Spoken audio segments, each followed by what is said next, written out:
That's fine. If we get a second, then I ask for the reason. Okay. Do we have a second?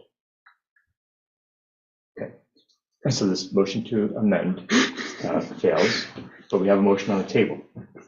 All in favor of passing the motion as stated, please raise your hand and say aye. Aye. Aye. All opposed, please raise your hand and say no. Okay. Motion carries. See, that's harder, huh? That's More difficult. That was courageous. Yeah. Let's take a 5-minute recess. Yeah. Can I just make a point that for whatever reason, we lost the YouTube feed momentarily during that discussion. I just want to kind of go on the record as we do have a small gap there in our YouTube feed, but we are back live now. So and I have absolutely no idea what just happened because I was busy being AT tech. I'll get the. I have a question. It says, Yeah, I got it. it says join auto on this. Is that, are we actually live streaming the audio? We're back live. It's fine. That's just the audio, but that TV doesn't have an audio. Okay. I have a question, please. Who would extend the invitation, just to solidify that, who would extend the invitation to Rachel and Rick to consider possibly that Heritage Tree Program? Staff can do that. Okay, Yeah, we can do it. thank you. And that seems like a consensus. You don't need a motion for that. Unless you want to make one. Nope, I'm good. Just want to clarify. No. I've got it. I'll get the information from Chris.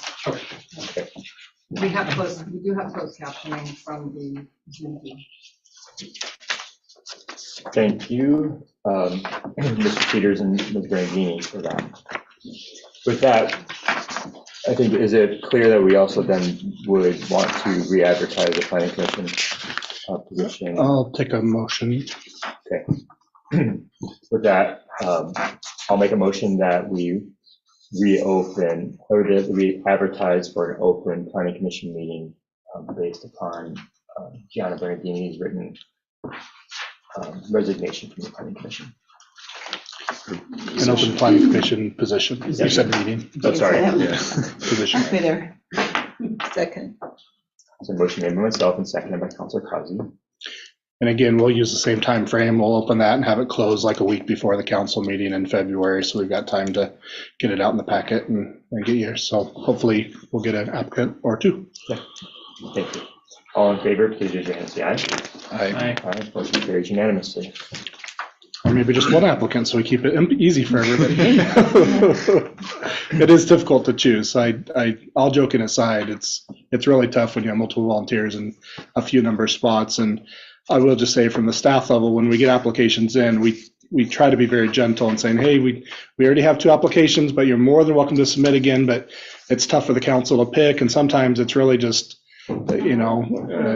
it's difficult to make those decisions. So we do try to relay that at the staff level when applications are coming in, for what that's worth.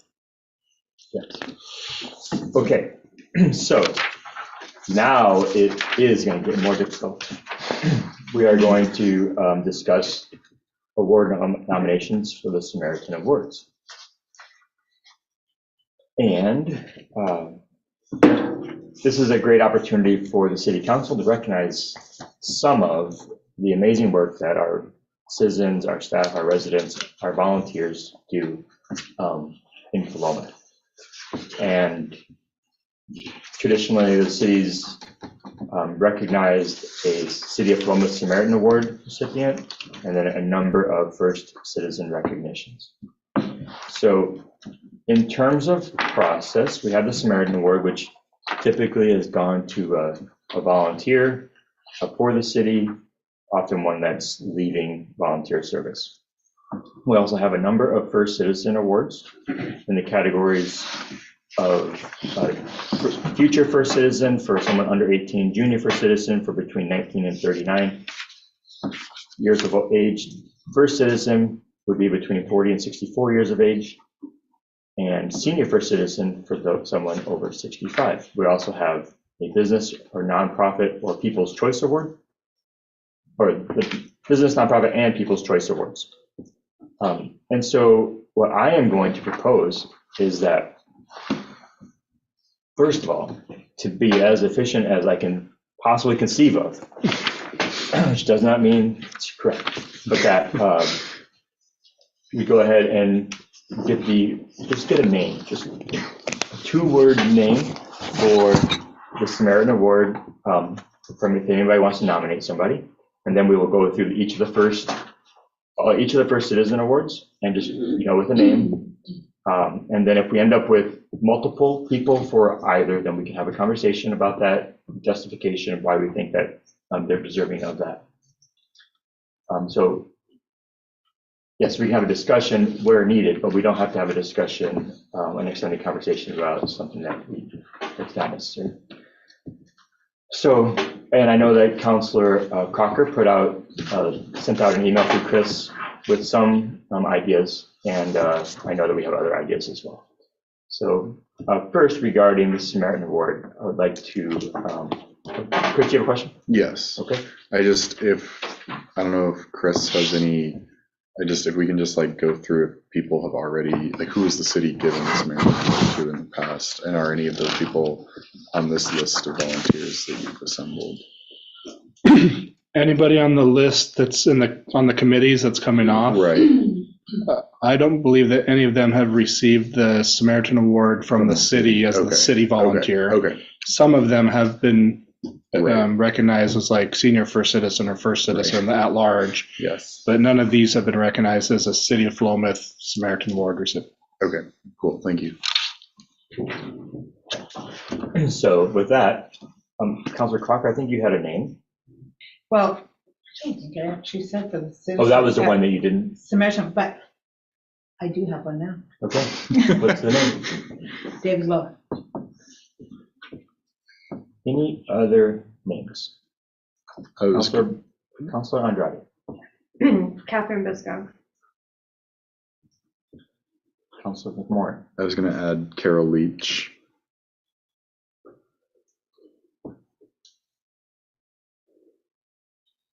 Okay. Any other names? Excellent. Okay, so for future first citizen, Councilor Crocker, I know you had one name. Yep. Yes. Laura Lyshell. Laura Lyshell. I don't know how to spell that. Lorelei. Okay, I did it differently, but I can say it. Your Honor, I'm the MC this year. I've got to be able to pronounce the name. If I can't pronounce the name, it can't be on the list. Help me. We'll give you a phonetic. Yeah. Phonetically spelled. We'll write it in small And syllables. in crayons. Any further names? For future or For future first citizen, meaning under 18 years. For junior first citizen, that means between 19 and 39. Christopher McMorrin.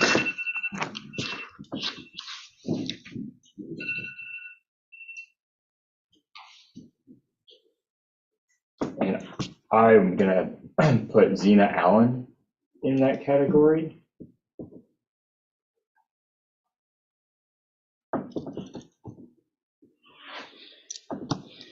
As well. Any additional names? First citizen is someone between the ages of 40 and 64. You don't have to go out and ask, you can just guesstimate. I have one, and I didn't send this one out, but Alicia Todd Warren, she helps to run the Gleaners program at the PCS. And she reaches out to the community. We'll get to that in just a second. Any additional names? So, are we allowed to nominate someone who we nominated for the Samaritan Award? And Catherine Hudson.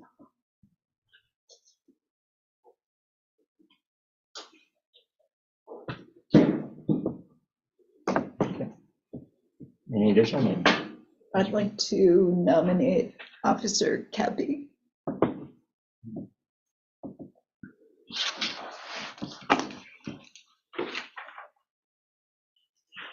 Okay. Any additional names? Excellent. So then I'm looking for nominations for Senior First Citizen. Carol Leach.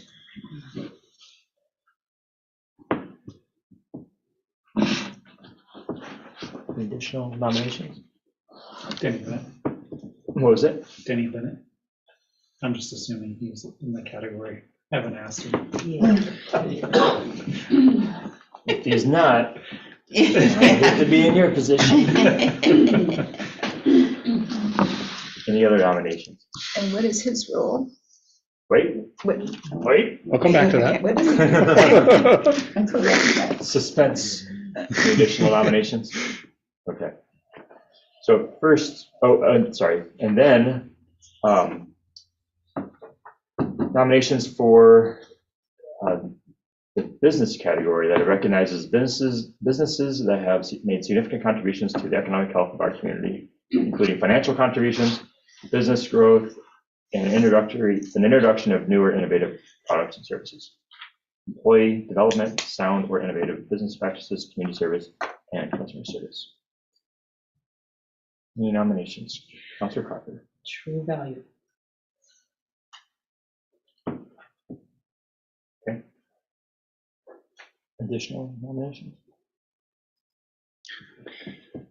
I'm just going to make one, and only on this one, because I've got maybe some inside knowledge, but Pioneer Connect, and I'll state my reasons later. Okay.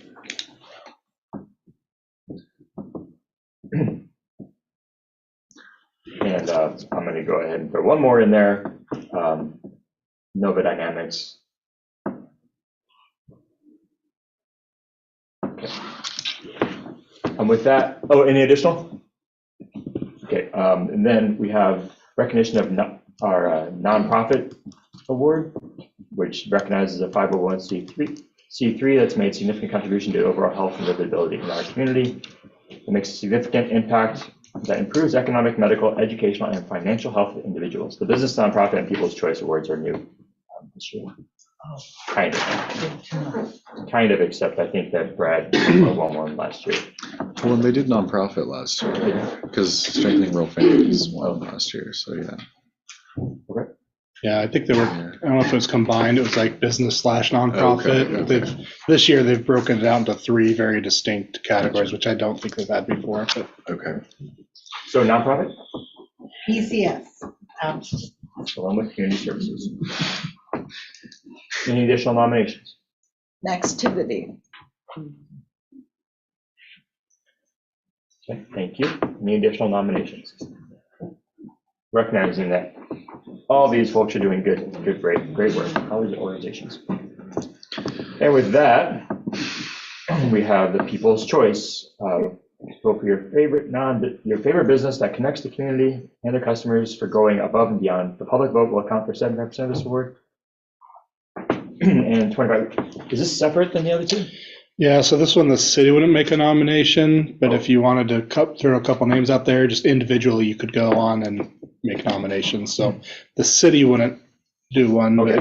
but we don't need to spend a lot of time there. But if somebody wanted to throw a couple names out for consideration for other people to vote for as well, you can take 2 seconds to do that. Yeah, so this is where the people around the community vote, and then the nominations from the Samaritan Awards Committee is also vote. So if anybody wants to make a nomination for People's Choice Award or People's Choice, look for Councilor Carter. Paloma News. Okay. Councilor McCollum. I also love Philomath News, but I also just want to shout out Dirt Road Brewing. I've seen you there a few times. Uh-oh. Eating pizza. They have good gluten-free pizza.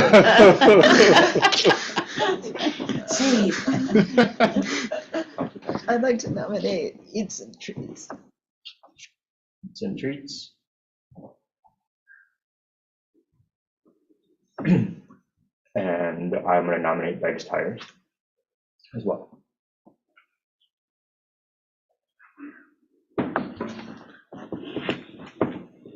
Okay, so with that, for the Samaritan Award, if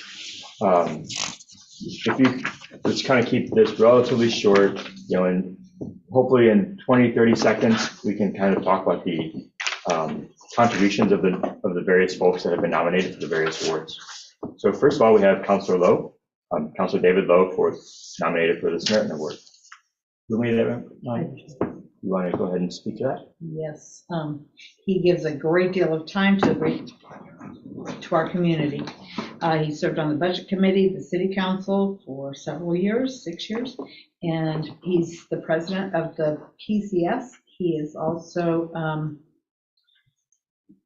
served on the board prior to being the president. And there's another one that I don't know about, but the CBIPI or whatever it is. Thank you. We also have a nomination for Councilor Bisco. Yes, Councilor Fisco has, even before becoming a city councilor, was involved heavily with the Gleaners. And then since becoming a city councilor, she's been on regional, county, state commissions, boards, what have you, and was the president of the Women's Caucus, which was new, the Women's Caucus of the League of Oregon Cities, which was new at, she's the first president, and was also on the board for the League of Oregon Cities. And we had plenty of people come and speak about how awesome she was and instrumental in representing our community to the league and such. So yeah, she's just involved in a lot, and I think she'd be great. Thank you. Yes, I'm sure she'll be honored for the nomination. And then Carol Leach. I think I did that one. That's mostly just based on this 7 years that it says there. That, I mean, that's like what, a third of my life almost. So I think it's in the city's interest to recognize someone that is willing to put in that much of their time to make our city a better place in a volunteer position. And I think also recognizing the growth and the where the park board has gone in those 7 years is big, with the music in the parks that has become a highlight of the summer for a lot of folks in our community. So I think that's worth recognizing.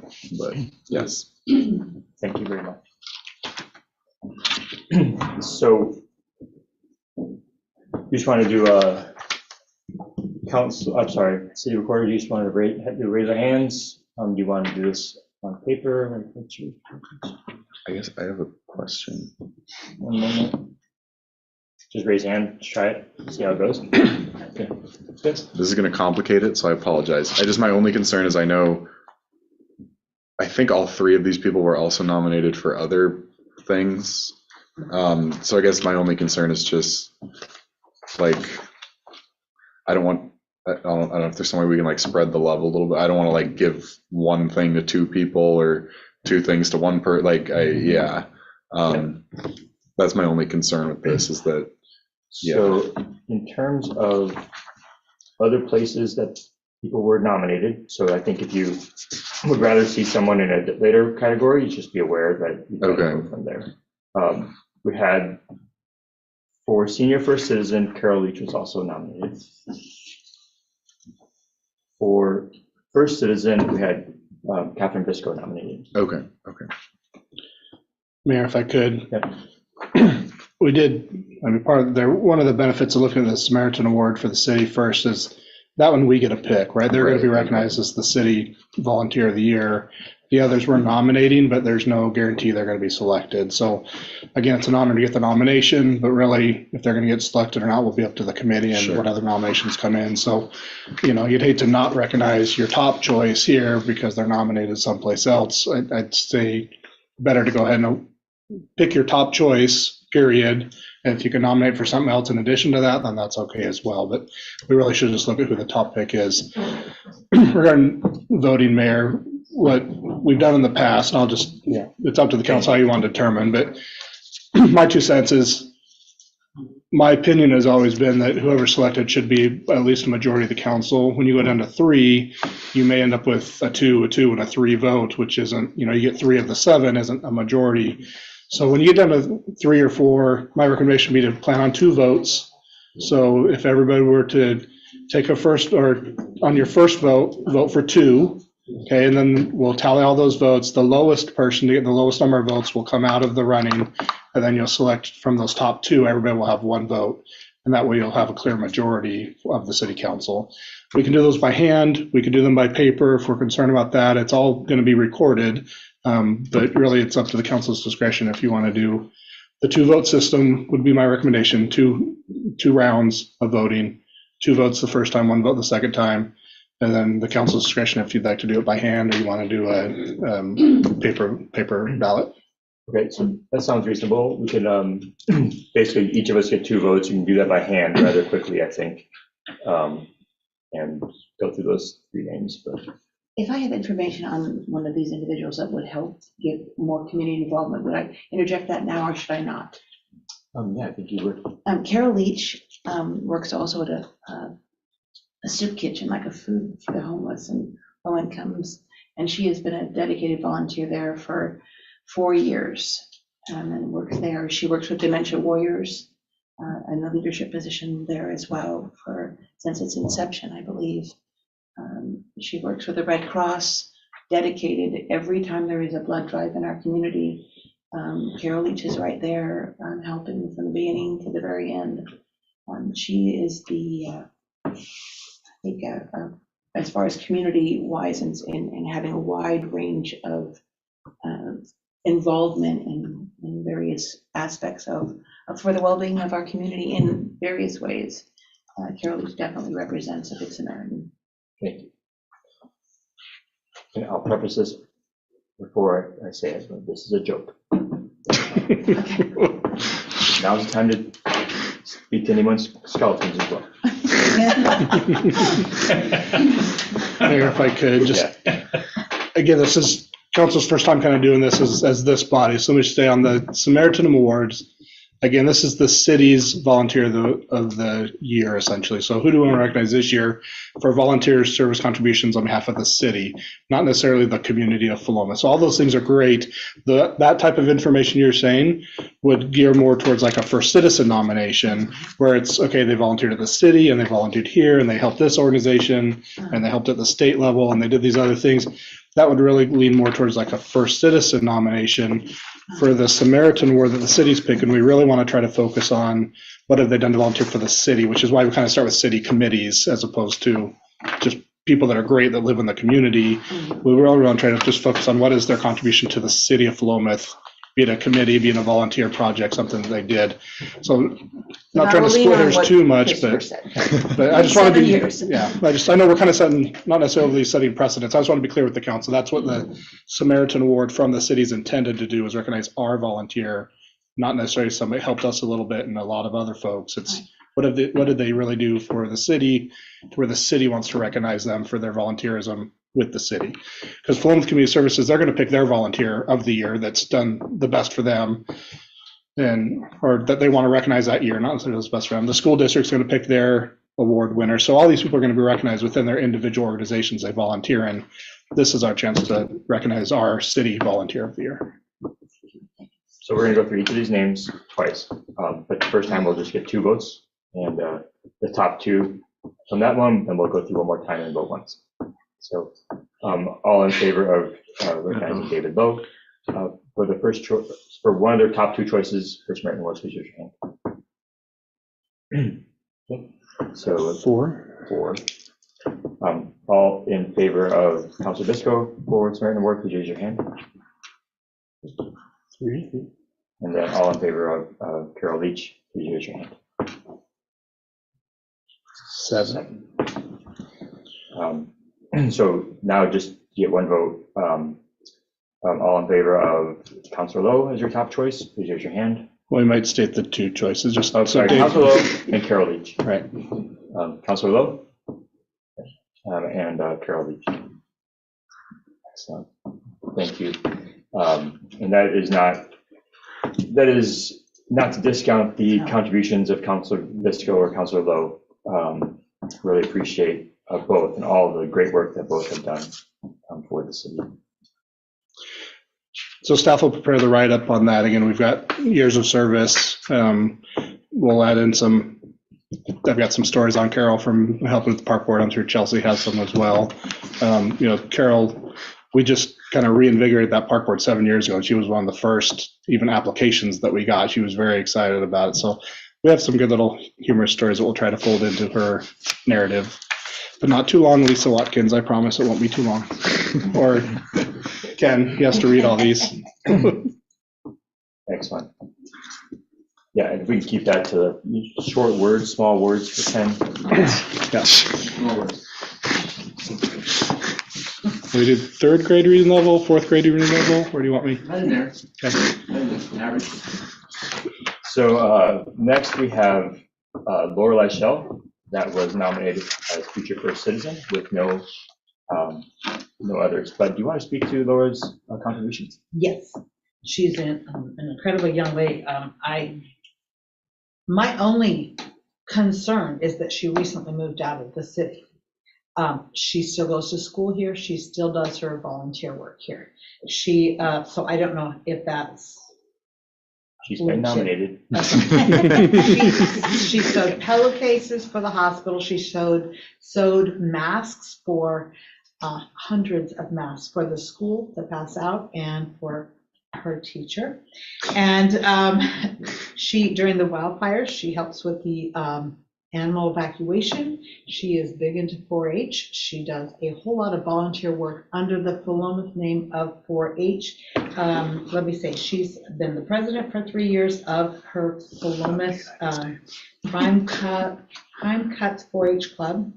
And she has been a state ambassador and was chosen to be a delegate for the national conference. She is serving as a liaison to the Benton County Fairgrounds. She gives and gives. Oh, and she helps with the Backpack Ministry, which is a group that provides supplies to homeless. Excellent. Thank you. She's incredible. When she moves back to Philomath, we look forward to recruiting her for council. There is a very good chance it's going to happen. I guess, how long ago did she leave the city? Less than a year, maybe. Okay. About a year. Okay.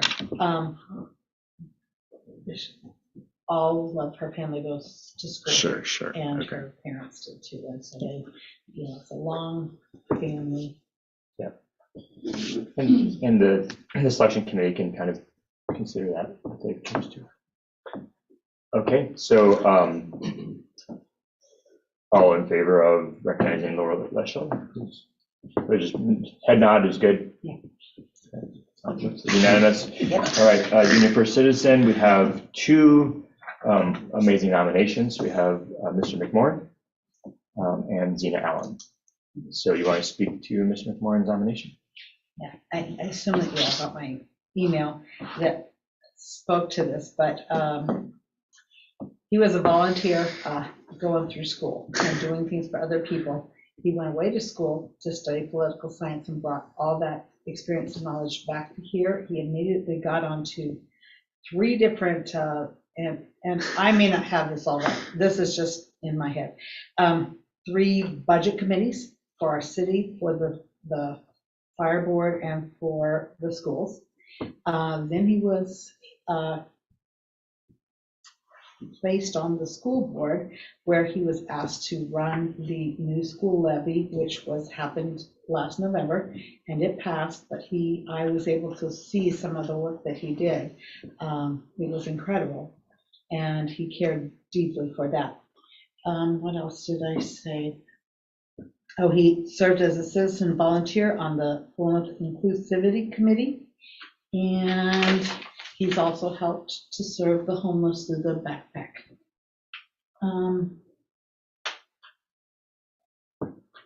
I'm sure there's more. I don't know. Budget committee. Well, You know? I feel like I should say. He's very modest, yeah, it's hard to. Okay. I'm looking at Chelsea. She's giving me the eye. He also served and chaired the Downtown Art Committee as well that made the selections for the plinths and the artwork and the decals going in the middle, and was a committee member and got selected to serve as the chair of that committee and served faithfully there and continues to, I believe. Yeah. You still on there? And maybe the library board as well. I know you're not saying anything, but Wow. I think there was a meeting conflict recently because of the library board meeting, so I think that's also. Councilor Lehman? Did I miss it, or did someone already mention that he's on the Strengthening Rural Families Board as well? I may have missed it. I'm feeling like a Anybody wuss aware right of- now. Is anybody aware of any other boards or organizations like? Boy Scouts? Yeah, which ones doesn't he belong? Might be easy. I'll just mention I've been really, really impressed with Councilor McMorrin. We're looking forward to seeing all the contributions to the city for sure, but also to society in general in the decades to come. So can't imagine what will come from Mr. McMorrin.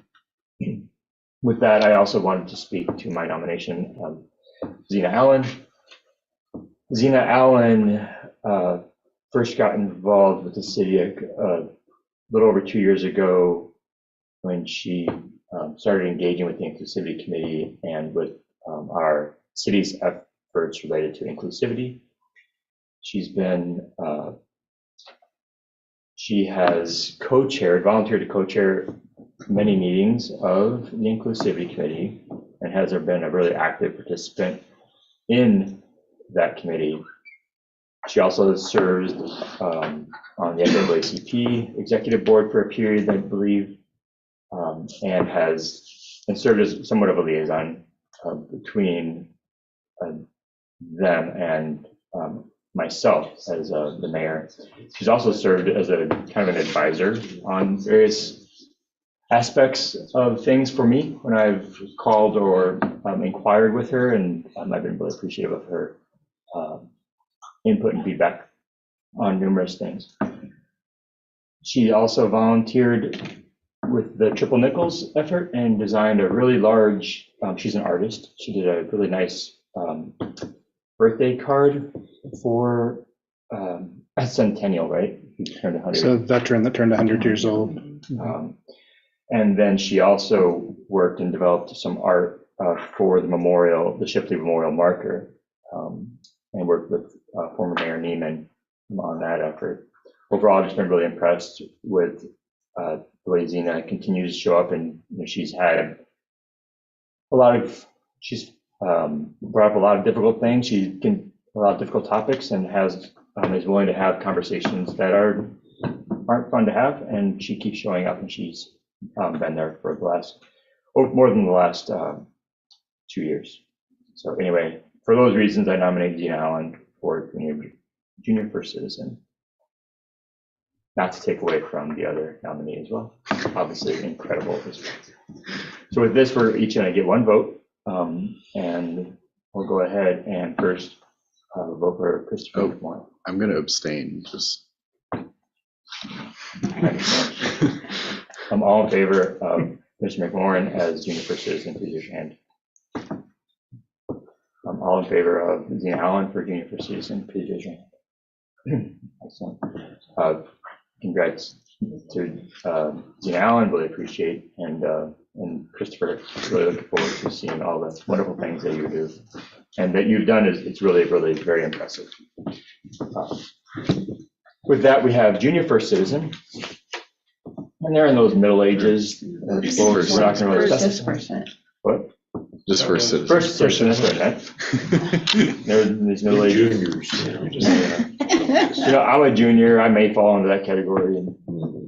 So anyway, we have 3 nominations, and they are Alicia Todd Warren. We're going to get behind the reasons for these nominations a little bit. Alicia Todd Warren, Councilor Catherine Bisco, and Officer Kathy.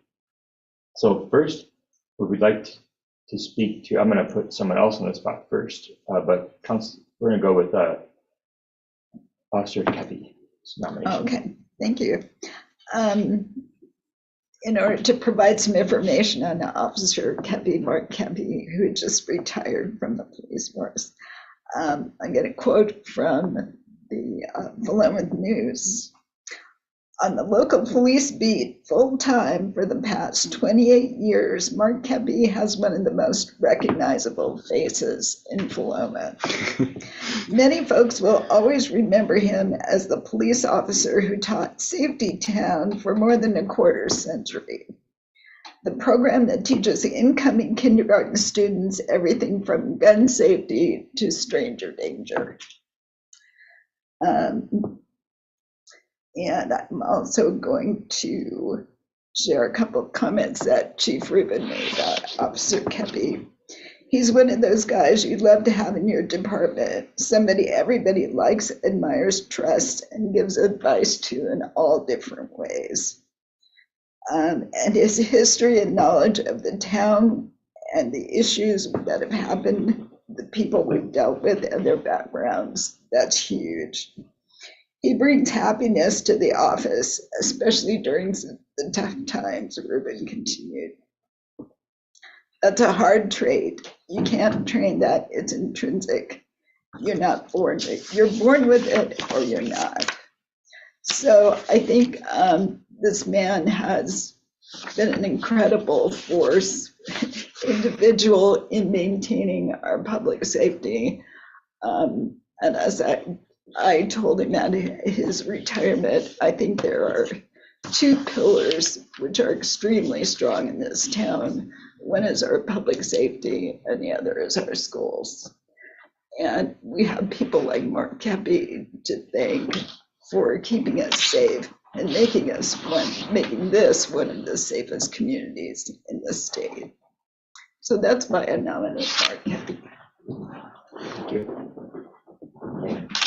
I think he also volunteered coaching football. You did, yeah, for a number of years. So, Any other points? Officer Kepi? Good. Mark Kepi is a past city councilor. He's also been on the PYC board a number of years, been a PYC volunteer for I think 20 years, right? What's your name? yeah, for as long as I Coach can football, remember. all those years, and also taught hunter safety for I think 25 years on behalf of the city here. The hunter safety courses are a regional thing that draws from I think 6 counties, and Mark was the trainer for the 6 counties. He's here for a long time. Excellent. And just one more log on the fire. He's a very successful fantasy football manager also. Not this year. No. You know, I was walking, he was the only police officer in town to pull me over while I was walking with my dog and told me how beautiful and George was. Just like all over George. So, No ticket? no ticket, not for having the beautiful dog. I will just say, I don't know, I guess my theme tonight is longevity, but I just remember going to Safety Town as a student with Officer Kepi, and then it was very cool to return to Safety Town as a school board member, and it was still Officer Kepi running it. So he's been doing this a very long time and doing it well, but yes. Amazing. Excellent. With that, we have Councilor Biscoe. Just kind of what I've talked about before, she's involved in so many different boards and represents the city of Philomath extremely well. I hear nothing but wonderful things from the people who interact with her, and I think she would be great. Thank you. Any other points, Councilor Biscoe? Thank you for that. And then Alicia Todd Warren. She is incredible in her volunteer time at the Gleaners. She helps, she's an assistant manager, she's not the top dog, but almost. And she organizes and helps, and things sometimes will get to be expired or not expired, but almost going to be, so it's not, or it's not going off the shelves very fast. So then she contacts groups like the Cabela's Daytime Drop-In Center for Homeless, the South Side, a charity, Old Mill, and she also helps with the backpacks. She reaches out, helps, she'll come in anytime and help them. That's all, but Any additional information there about Alicia Todd Warner? Okay. So again, we'll each get 2 votes. We'll go through this twice. And I'll just go in reverse order. So again, Officer Kepi first. All in favor? So 6. and then we have Councilor Bisco. 4. And then Ms. Bourne. Todd Bourne. Or Sally too. Alicia. 4. You're gonna vote 3 times. Okay, so now we have to vote between. The tiebreaker. Wait, how did that happen? Oh, yeah, so I guess we have to vote, we have to do a It's quick vote. 14, everybody voted twice. Let's do that quickly between Ms. Warren and Bisco. Have everybody take 1 vote between Everyone gets the, 1 vote. what's that? If everybody does 1 vote between Councilor Bisco and Todd Warren to advance, who you want to advance to the 2nd round against Mark Kepi. We're making this as complicated as we can. All in favor of Ms. Bisco, please raise your hand. And all in favor of Ms. Todd Warren. So 4-3. So a final vote off between Catherine Bisco and Mark Kepi. Yes, so all in favor of Mr.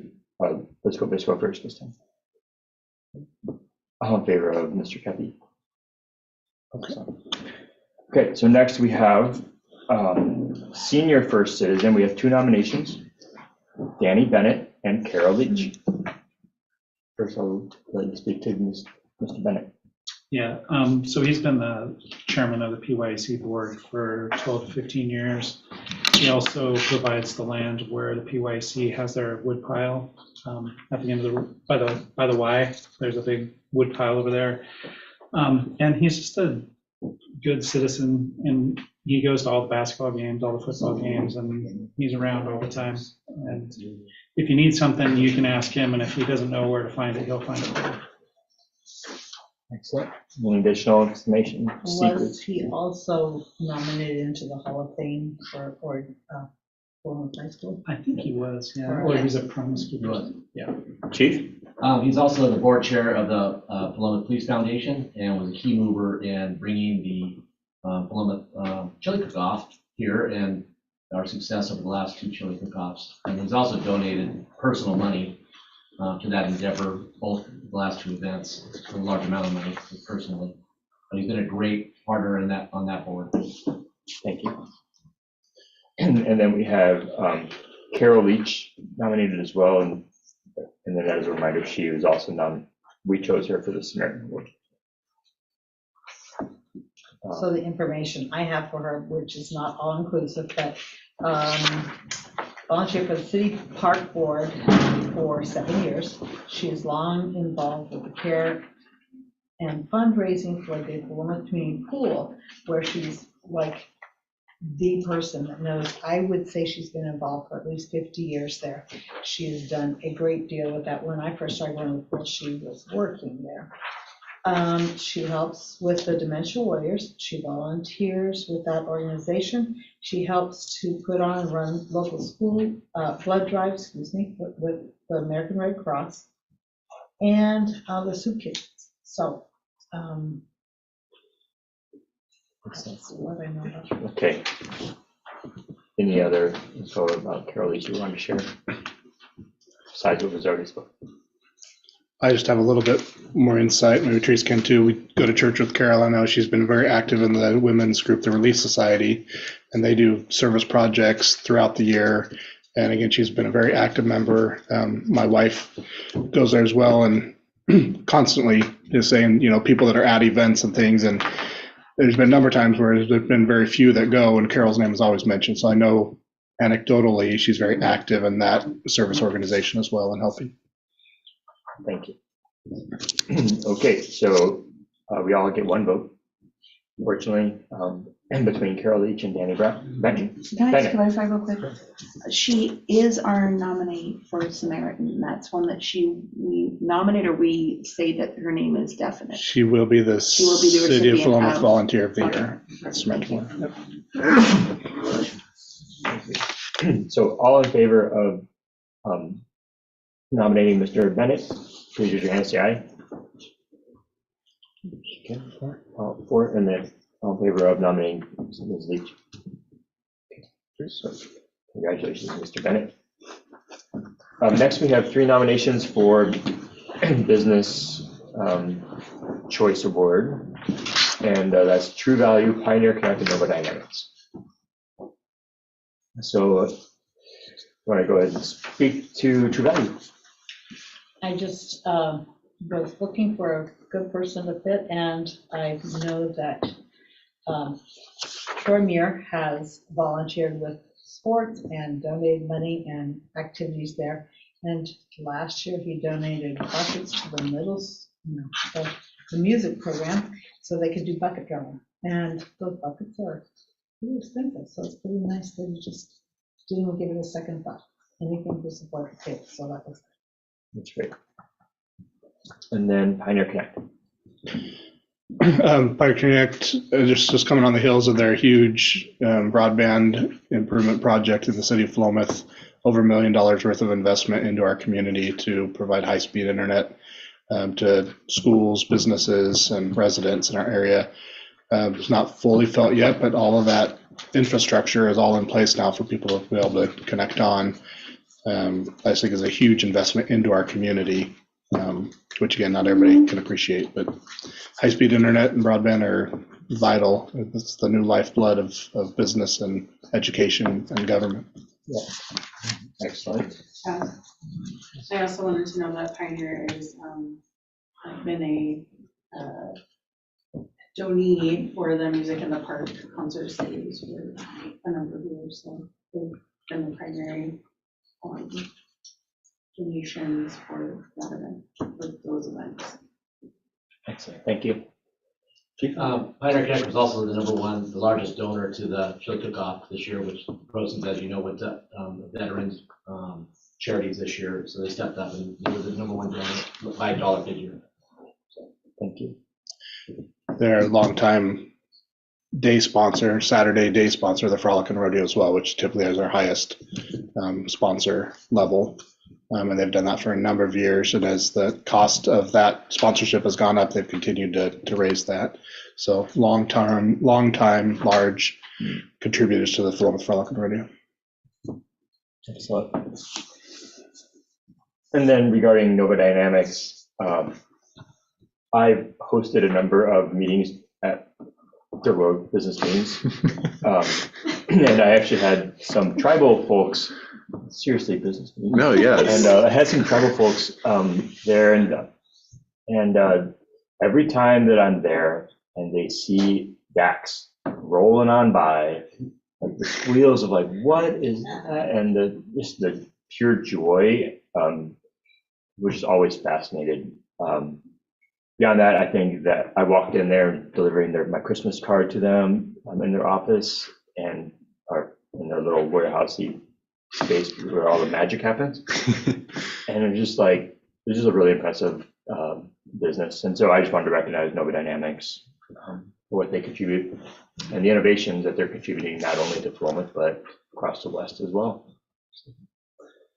With that, we all will get 2 votes, and I'll start with True Value. Please select your top 2. True Value.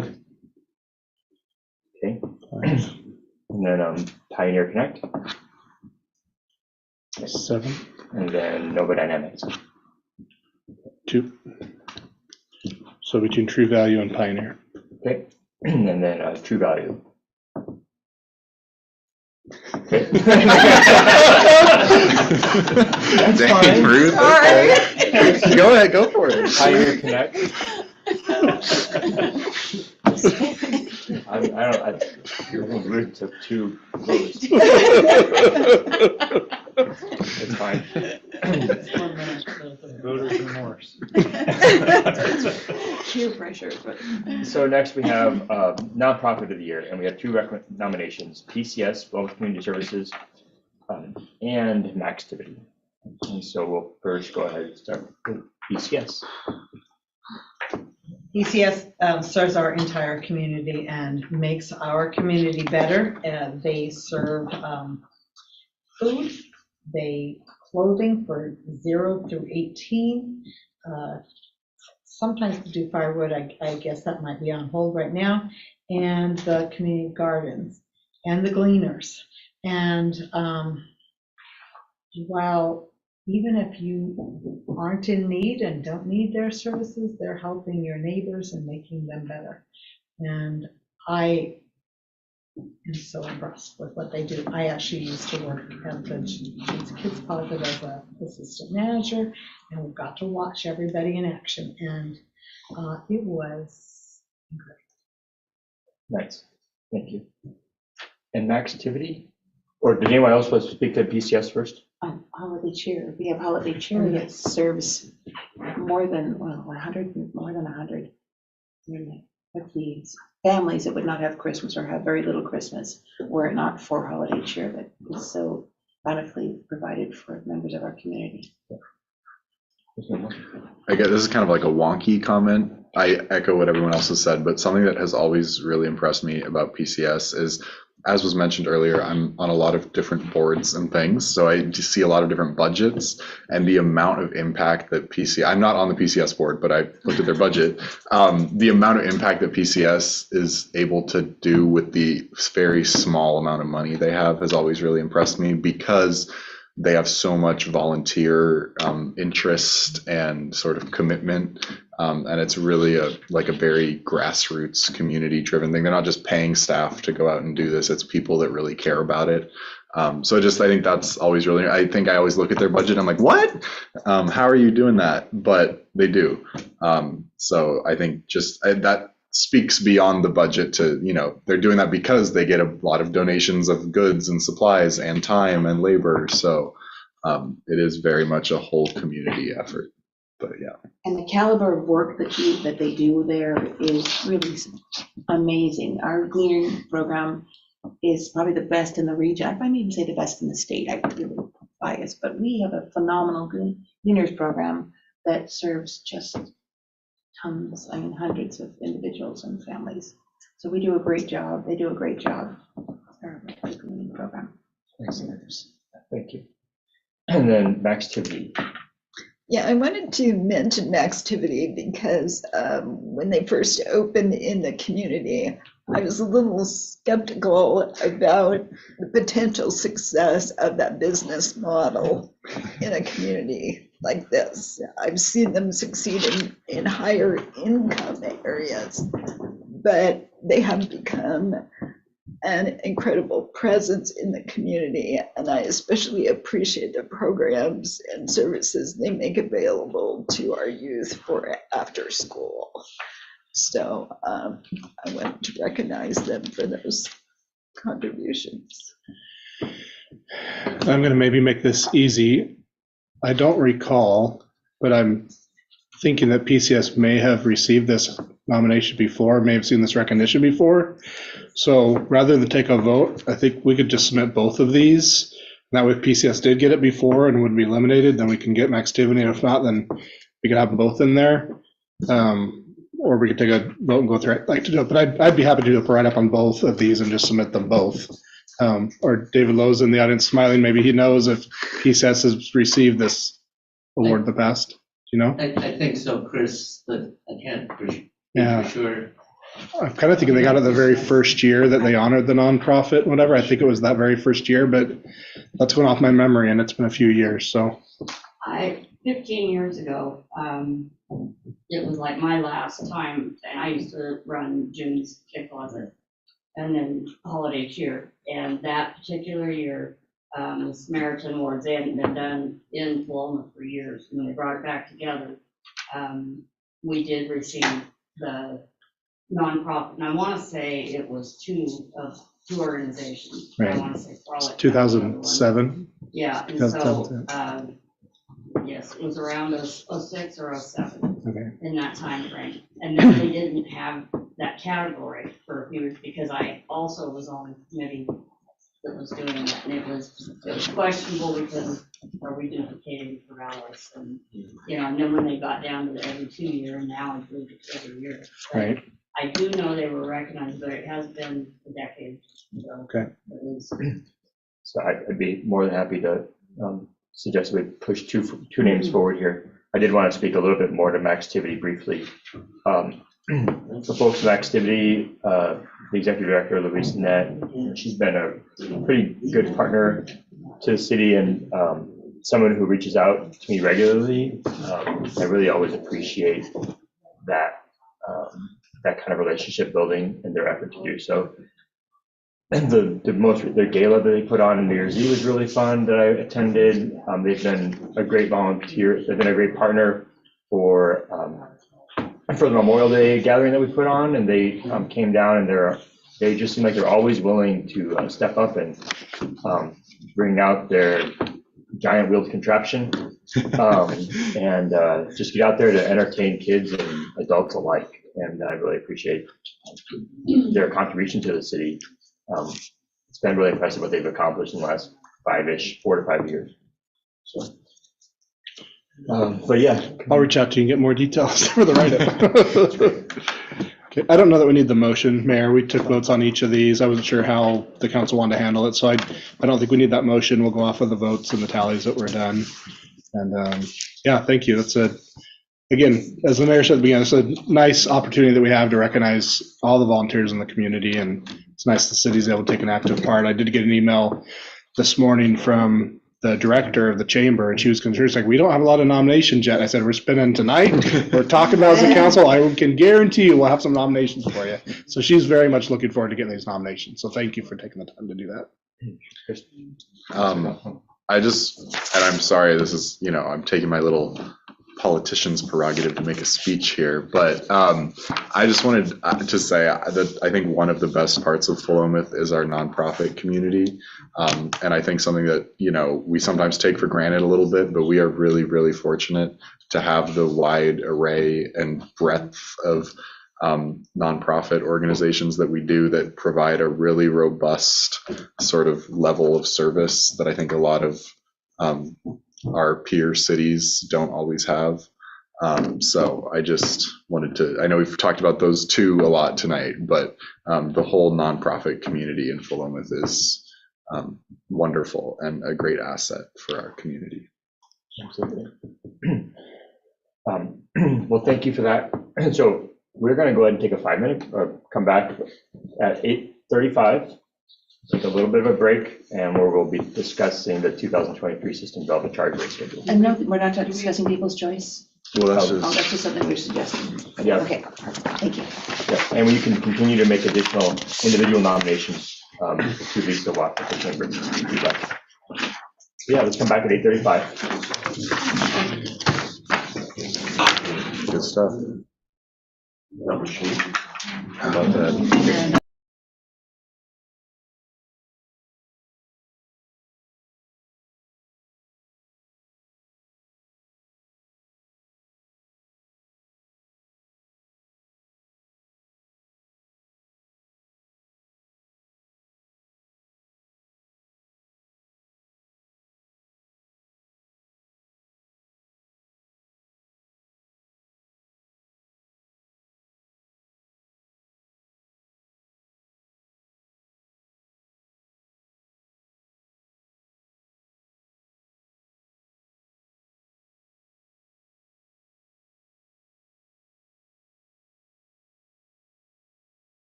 Philomath City Council meeting. I apologize, I skipped a page, but let's go back to item E10 to talk about the transient lodging tax funding allocations. Mike, you want to? Sure, I can do that. I've tried to talk David into doing it, but he said he's no longer at that capacity. Mike, can we have you join us at the table just so we pick up on the mic a little bit easier? And you got some place to put your paperwork too. I'll sit by you, Chris. Wow, I am so lucky. Okay, each year the city receives $5,000 from the county, which is their 30% distribution from the state.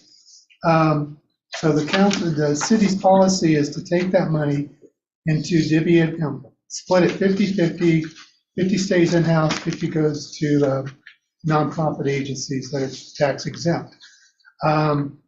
So what we do is each year, council and the budget committee allocates that $5,000 to tourism activities. Second thing is we put an RFP together. We did that back in October, came back November. And the third step, met with the finance administration committee, and they talked about it. We received 2 applications, one from Philomath Frolic and Rodeo and one from Philomath Chamber of Commerce. The recommendation from the finance committee is to divvy this money up, $1,500 to Frolic and $1,000 to the chamber. And so the final step in this process is for the council to either approve those recommendations or come up with another recommendation. So, got any questions from that? Councilman Jordan. Could we get some more information about what it is that they requested, just because I'd feel more comfortable knowing what it is that we're trying to support? Okay, we didn't, and Chris, we didn't put the applications? I don't think we did. Typically not, usually that stays at the committee level, but there's a couple committee members here. Again, normally David Lowe, the chair, would present this, but since he's on the council anymore, Right. we've asked Mike to do it. But if there's other members on the finance admin committee that want to speak to that, I think that'd be fine. Speak to the, go ahead. Yes, I'd be happy to. The Philomath Frolic and Rodeo requested $2,500. I'm sure all of you are aware of the fire that damaged the rodeo grounds. The funds will go to 2 projects: the replacement of water bibs stored under the grandstand that were destroyed by the fire. The Frolic replaced water lines last summer, but I'm not sure what a water bib is, but anyway, it was destroyed. The spigot. Thank you. And secondly, reconstruction plans for the grandstands. The Frolic board collected 3 bids for the grandstand and awarded them to a firm out of Colorado. So those are the 2 projects and the amount that they requested. And the Chamber of Commerce requested $3,000. They want to purchase a wall mount visitor information brochure rack for the visitor center to display more community events and tourism related information. Purchase signage to promote the Sip and Stroll event. And purchase a new website that includes a professional community calendar for everyone to use and enjoy. So those were the 3 things that they wanted to do. Thank you. Any additional questions for staff? So I think 2 of those things from the Chamber of Commerce, wasn't that what they had wanted to do before? Yes. And if I could, I'll add some additional comments, because I had actually proposed giving more of the funds to the Frolic and Rodeo, which was not supported at the committee level. But I'd like to reiterate that request at this time for 3 reasons. Because of the loss the Frolic and Rodeo sustained as a result of the fire, and because the Chamber of Commerce did not really give a good explanation of what they've done with the funds last year. The comments were, I took over the chamber, this is from Lisa Watkins. I took over as a chamber director in September 2021. I believe the previous TLT funds were earmarked for a map and promoting tourism, but the map was not made during the pandemic. This is something I still plan to do. So they were given $3,000 at that time, but it's not really clear what they did with it. So in contrast, the Frolic and Rodeo used their funds for 2 projects. One was to provide ADA access from the entrance of the U-Wood Corral connecting to the existing cement floor. This area was previously gravel with no ADA access. And they also used funds to upgrade and widen the existing entrance to the Frolic grounds on 13th Street at the Skirvin Horse Pavilion Access Road. Contractor grading services and rock cement was provided to improve the road. So I would like to suggest that we allocate $2,000 to the Frolic and Rodeo and $500 to the Chamber of Commerce. Is that a motion? That is a motion. Second. Do I speak to it anymore? No.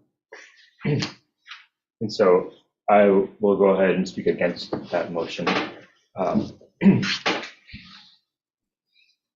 So when I work with Chamber of Commerce, I think that they do great things for the businesses and for our local businesses. And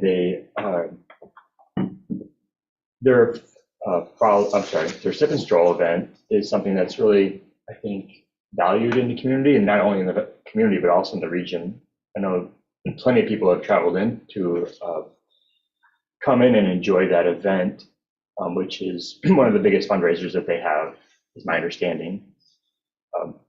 When I think of the Chamber of Commerce, they are a organization that does not have a lot of capacity or resources.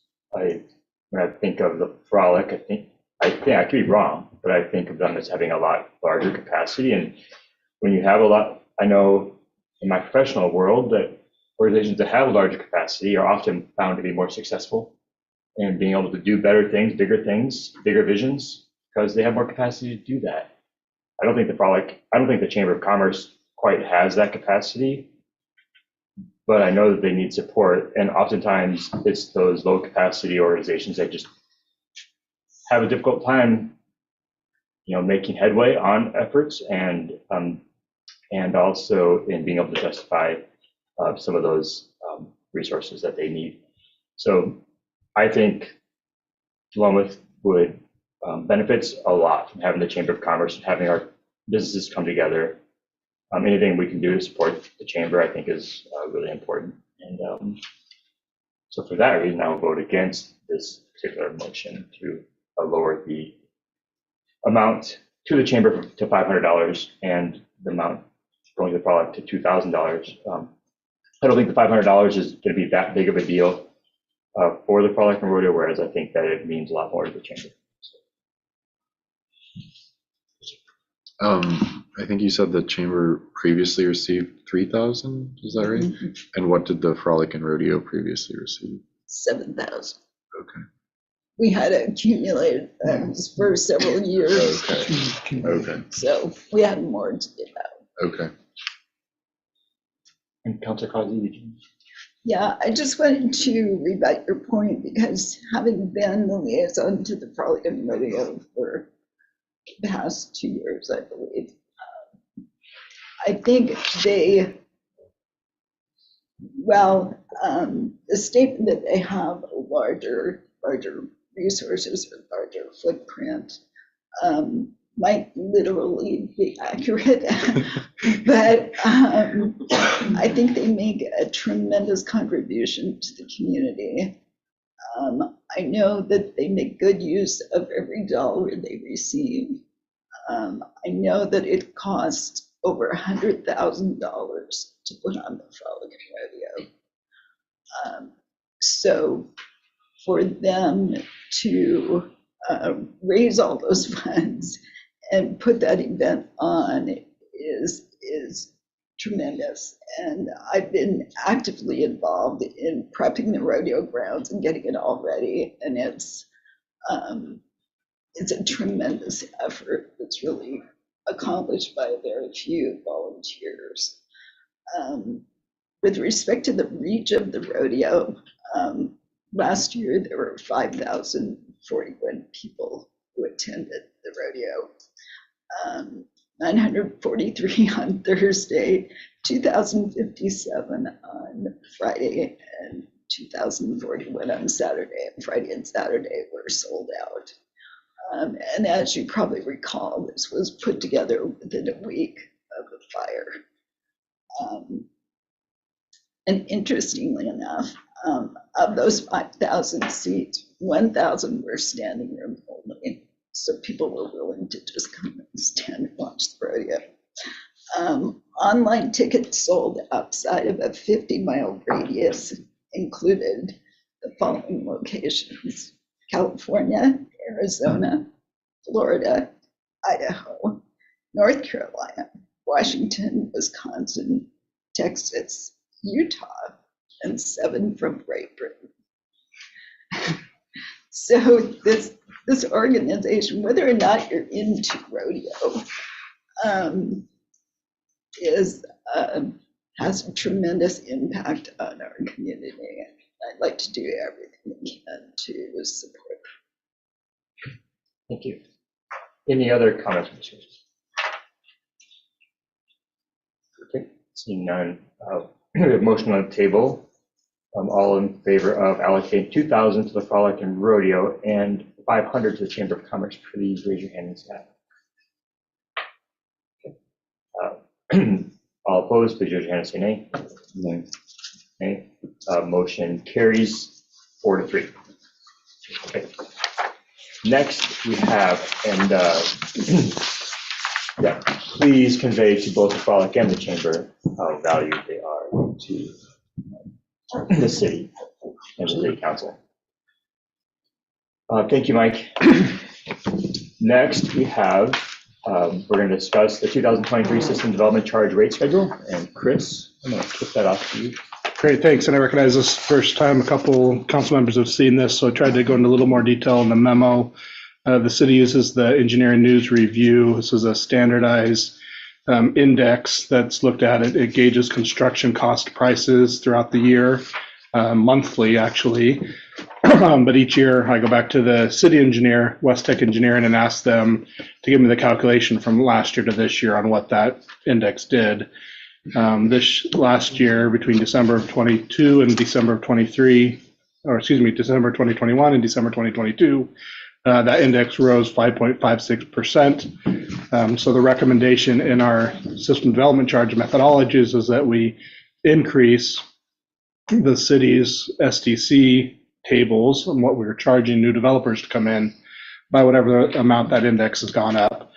The important part of this is the SDC, the money we collect from the SDCs goes to pay for those projects. As those projects become more expensive due to the growing cost of doing the projects, if we don't increase the cost that we're collecting for SDCs, when it comes time to do those projects, we won't have enough money to do it. And so it really is just about keeping step with the cost of construction as it goes up, and this is the way that you do that. So in January each year, we look at the SDC schedule, we make those updates based on the increase in that in that index, the NR index. And so what you've got in front of you is the attachment that shows the actual schedule. It's broken down to the 5 different system development charges that we charge. Some of them you'll notice are split between an improvement portion of the SDC calculation and the reimbursement portion of the calculation. Improvement would be for future improvements that need to be done, and reimbursement would be for those that have already been done that were over capacity or built oversized at the time that they were constructed, as a simplified kind of explanation of the 2 splits. But together for water and sewer, the others, those are combined into that system development charge for each of the 5 system development charges that we collect. I'm happy to answer any specific questions, but otherwise there's a recommended motion to pass the resolution that will increase those fees for the 2023 calendar year. Councilor Lehman. So the split between improvement and reimbursement, is that something that we as a council decide, or is that state law? Or that's calculated in the methodology for each of the SDCs, and that's reviewed and approved by the council by ordinance. So those are in place already. It's based on, for reimbursement, there's a calculation of all of the current resources that are available, and it looks at that compared to population and determines how much additional capacity was built and is available. So that's what gets paid there. So it's a math equation. They're not varied or kind of arbitrary. They're very much set by value of existing and projected cost of future improvements for those systems. The distinction between the 2 types is set in state law. And that's something that was developed by, that formula was developed by our engineer, is that correct? We actually contracted with a third-party engineer that updated our SDC methodologies year before last. It's been 2 years already. Yeah. Thank you. I have a question. Can you just explain why the transportation, storm drainage, and parks don't necessarily refer to commercial development versus residential? Yeah, so we charge, well, the park is easy. We don't charge a park SDC for commercial or industrial development. The impact there, again, determined within our methodology, was the impact to park systems from commercial industrial development is negligible. It was pretty minimal, and so it's not included. For storm and for transportation, we do charge for residential and for commercial, but it's based on what's referred to as the equivalent dwelling unit. So it's compared to the equivalent of one house. And so the calculation is, what would one house impact be? Well, how many one houses worth of development is a mini market, for example? So when you look at how many trips per day is generated, they look at the equivalent dwelling unit of one house, and they just multiply that out. For example, bad numbers, but like one mini market creates as much traffic as 100 houses, and so it'd be like 100 EDU equivalent dwelling units of a house. So the house unit is what's used as that central cost fixture, and then it's applied to commercial and industrial development. Thank you. Additional questions of staff? So just to clarify, what we can use these SDC monies that the city collects, what we can use that for, what we do use that for, that'd be awesome if you could. Yeah, so each SDC methodology, so again, each of the 5 has its own methodology, and that methodology identifies projects that are, generally speaking, taken from the capital, the master plans for each of those developments. So we have a water master plan, for example. The water master plan identifies a number of projects that are needed, and then those projects that are identified in the water SDC methodology as future projects that need to be funded by future development. There's a calculation that's done. You determine what that total cost is, how many new people or new impacts are going to be created for each new dwelling that's created, and then that determines what that cost of that SDC is going to be. So when you collect that SDC, the return favor of that, again, mandated by state law, is that that money collected then has to be used for those projects were identified to help calculate that fee or that cost. So the city's limited to spending SDC, we'll call it revenue, money that comes in from the payment of SDCs, has to go towards projects identified in the methodology for each one of those different systems. And they're always capital projects. It doesn't go to maintenance. Yeah, it's not maintenance, it's not operations. These are going to be capital projects, right? So the water master plan, for example, the water STC methodology states, top of the page, it's the water treatment plant and the reservoir, right? Those are two large capital projects. The STCs we collect can go towards payment of those two capital projects. And there's specific water lines and water mains and things that are also included on that water master plan. And then the water methodology, we collect SDCs, then we use those SDCs to help offset some of the cost of that construction. So it's different for roads, right? Roads is a little different but similar. You still have a transportation system plan, so your street master plan, if you will. Projects from there identified in the transportation master plan. There's some state law that limits that to arterials and collectors, so your larger streets. So any of the projects on those larger streets that are rolled into identified in the street system development charge methodology, and then only projects that are listed in there then can be used for street SDCs. The caveat there that's come up recently is for one of the line items in our street SDC methodology is a little more vague. It just says local streets. And so it gives the city a little bit of discrepancy when we can identify a local street, maybe that functions more like a minor collector or has heavy community traffic, not just neighborhood traffic, but maybe larger community traffic. We've got, I believe the number's $1 million worth of street SDCs collected that we can spend on local streets as long as it meets some of those kind of other criteria in there. But otherwise, it's going to be a specifically called out project with the caveat that's kind of placeholder for local streets. So, Councilor Nielsen. And the second point in this findings of facts, it mentions in June 28th of 2021, ordinance 847, that was the last time we increased the SDCs, is that correct? Is that what I'm understanding there, or what is that? Like that's the change to the methodology. Oh, that's the change to the methodology. Right. So is this something that's done annually that we discuss? The ordinances, your SDC methodologies are updated periodically, maybe every 5 to 10 years. Typically after you've updated the master plans, you'll go back and look at the methodologies. So those are periodic. That's the ordinance that you're passing. Right. The resolution to update the SDC based on the index, that happens annually in January. One last question. If some event occurs that would compel us to want to change the SDC schedule sometime in the middle of the year, is that possible? Absolutely. Yeah, the SDC methodology says that the council should consider adjustments based on the index on an annual basis. As a minimum, you can do it more often.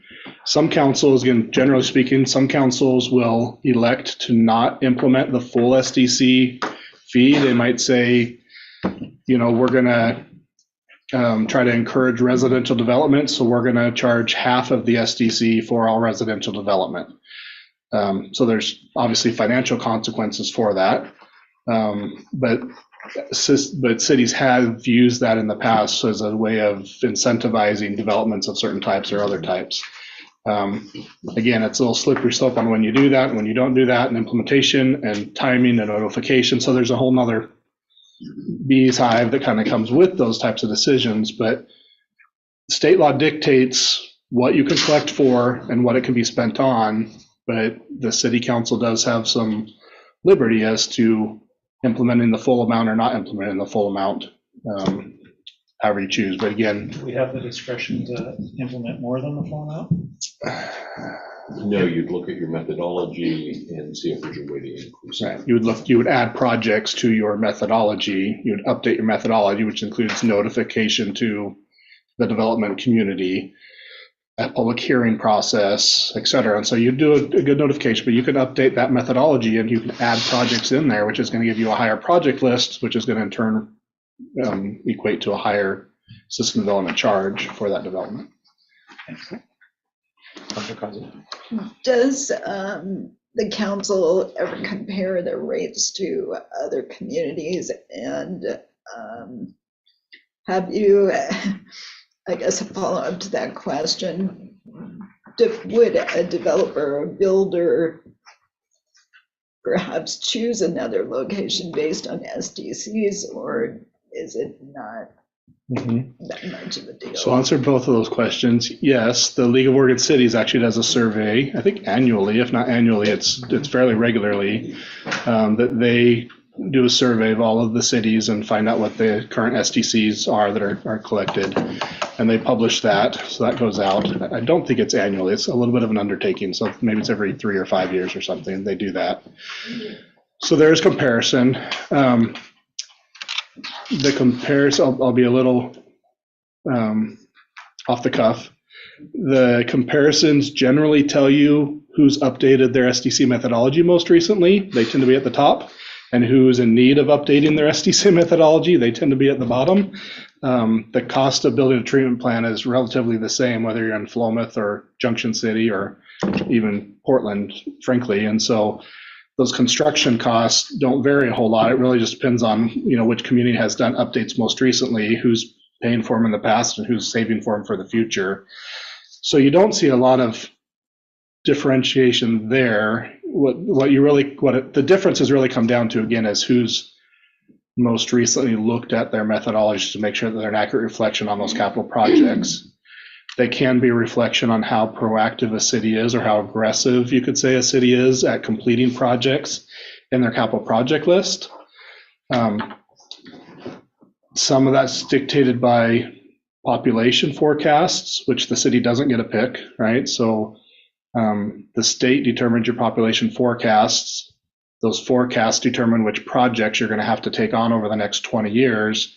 Those projects determine the cost that you need to put and capture in your SDC rates. And so if you've got one area of the state that was growing rapidly and another area of the state that was declining in population, you could see difference in system development charges based on that. But those would be kind of longer trends over a longer period of time to have those types of impacts. So that's kind of generally to answer your second question. I think I can help with that. I was on the state legislature's working group on SDCs, and that really is the primary question, is how does it affect housing costs? And what I would say is developers look for every dime, but SDCs are not trivial, but a really minor percentage of the overall cost. Land costs are a much bigger driver than system development charges are. And in the end, whether you use system development charges to provide the infrastructure that people need for water and sewer and streets, or you push it onto ratepayers, it's going to fall on the person living in the house or the apartment or renting the commercial property. Okay. Thank you. With that, I'm going to make a motion. I can bring the percentage charts that the legislative group has, and I'd be happy to give this to. I'm going to move that the City Council approve Resolution 23-01, establishing the 2023 SDC rates. Second. We have a second. And is there any further discussion? Okay, seeing none, all in favor of passing the motion as stated, please raise your hand. Say aye. Aye. Aye. Motion carries.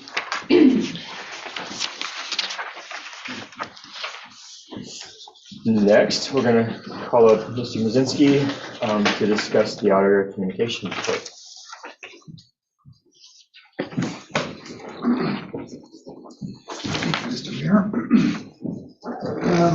your package, you find a letter that the auditor has to give out to the council each year when they're complete with the audit.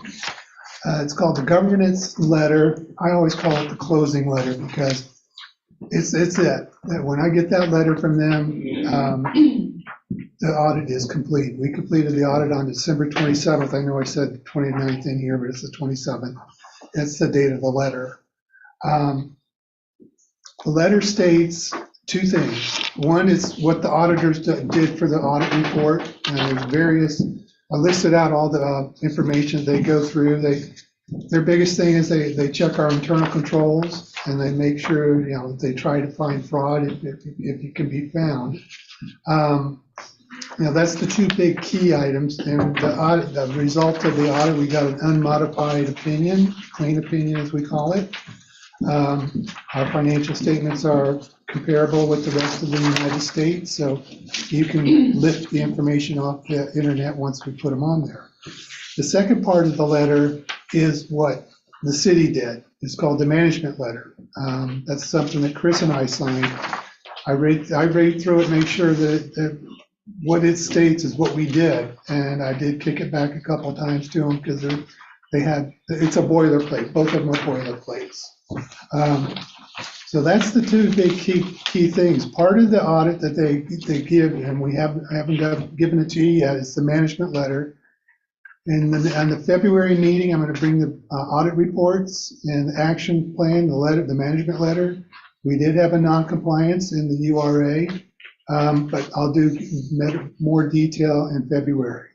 At this point, this is a communication to the council that the audit's complete and there's no motion really needed. Now, one of the things that SAS, the Statement on Auditing Standards, please read through it, and if you have any questions, please let me know. There's sometimes it's hard to read. I even said that in my report, it drives me nuts.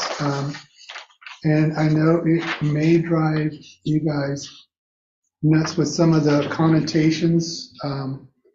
But otherwise, I'm used to it after doing it 20 some odd years. So that's the end of my report. If you have any questions?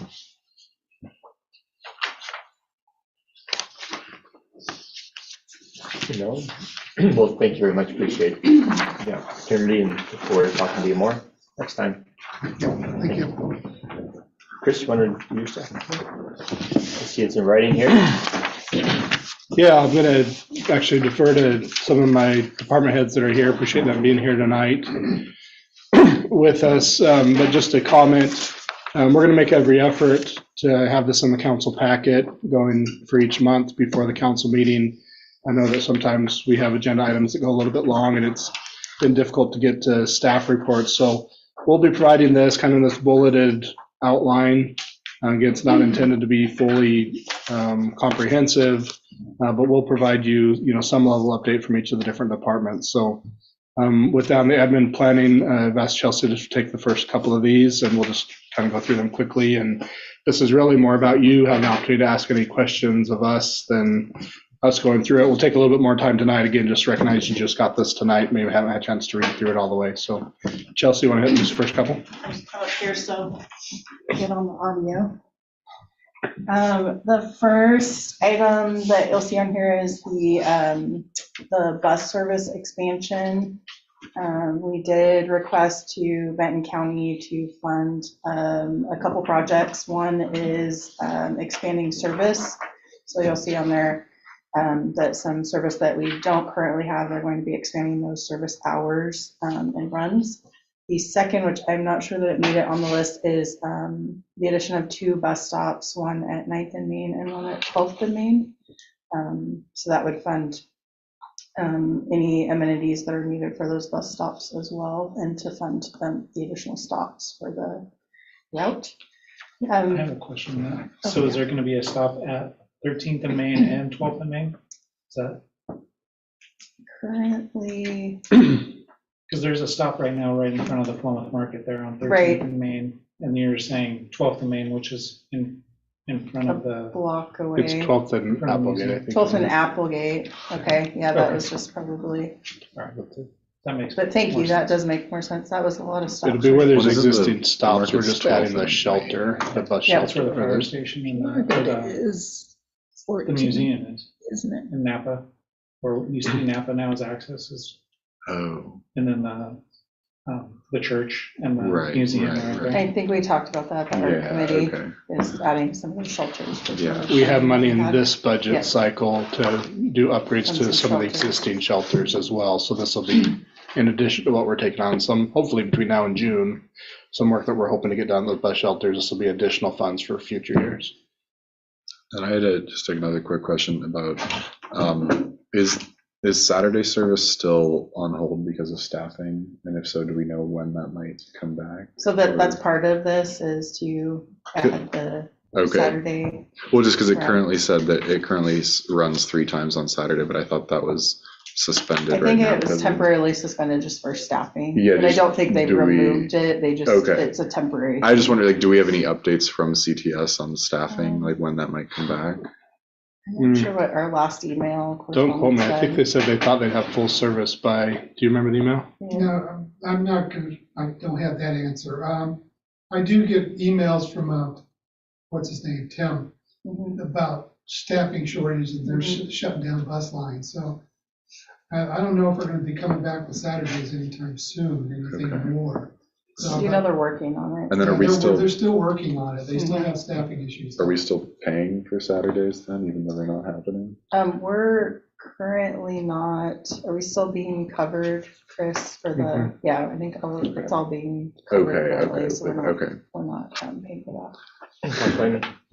Yeah, I seem to recall that the city of Corvallis is also reviewing their contract with their provider, so Okay. I think that's part of the reason why it's still in limbo Okay. also. There may be Okay. a different provider involved. And I know Okay. they've been having some issues too with keeping all the routes going as well. Yeah, Been temporarily suspended. Cool, thank you. Any other questions on that? bullet point? Okay. HR Answers, as most of you know, is completing a salary and benefits review for us. They're a contracted company that we've been working with. We just met with them today, Chris and I did, and Mike, and they've got a lot of that data compiled for us, had some good information. And they are waiting to hear back about police departments. That data is collected very specifically as far as the state laws go for unions.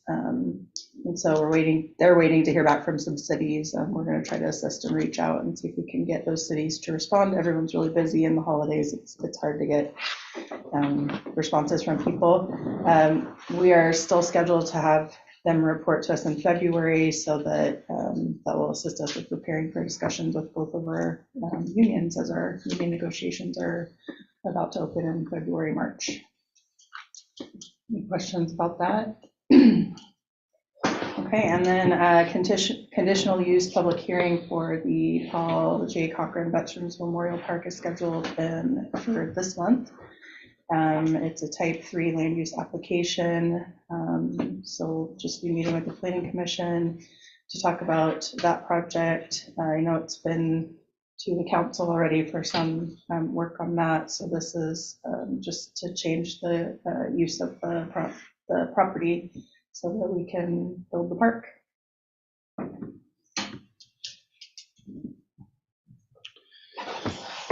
Continue down, so for 4, the cities applied for our allocation of STBG funding from Campo. This is state money that comes to our region. Transportation Organization, which is Corvallis Area Metropolitan Plan Organization, which is essentially Benton County, City of Corvallis, City of Philomath, and Oregon State University. So between those entities, every 3 years, we put out for projects, and for this next project, we're a little bit limited because these projects have to be on the highway system, arterials, collectors, kind of similar threshold to the SDCs, stuff that we were just talking about. So in Philomath, that limits you to like the state highway that goes through town. Collectors are arterials. Most of those that we have are actually owned and or operated and the responsibility of the county.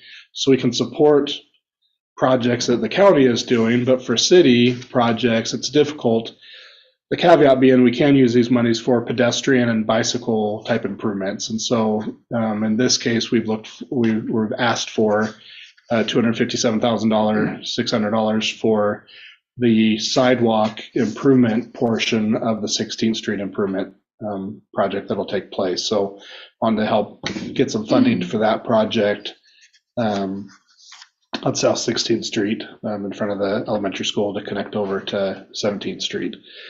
The technical advisory committee is pretty good about trying to divvy that money out fairly equitably.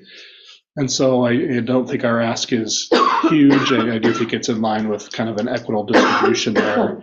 But I don't serve on the policy board. I know that the technical advisory committee, we're going to talk about that. I've got some dates in there. So by first part of next month, we'll know if the policy board gives that funding a thumbs up or not. An update on Mill Pond Crossing. Question. Yeah. What is the total budget for 16th Street?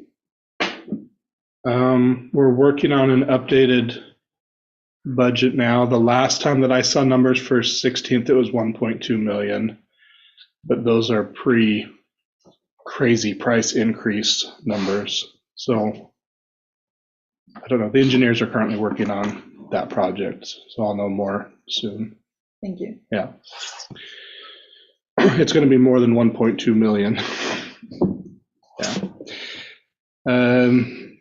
For Mill Pond Crossing, the stop work order is still in place. I do not have a good update on the lot line adjustments. The last update I received is about 3 months old, and it was at the attorney's office, meaning Mill Pond Crossing's attorney's office. I don't have a better update than that, unfortunately. I did get some good news on Friday. I got an email from Levi Miller indicating that the funds from the brownfield loan that they'd applied for had finally come through. So they have money now in the account to continue to pay for the methane mitigation. So that's phase 2 and future phases of the project.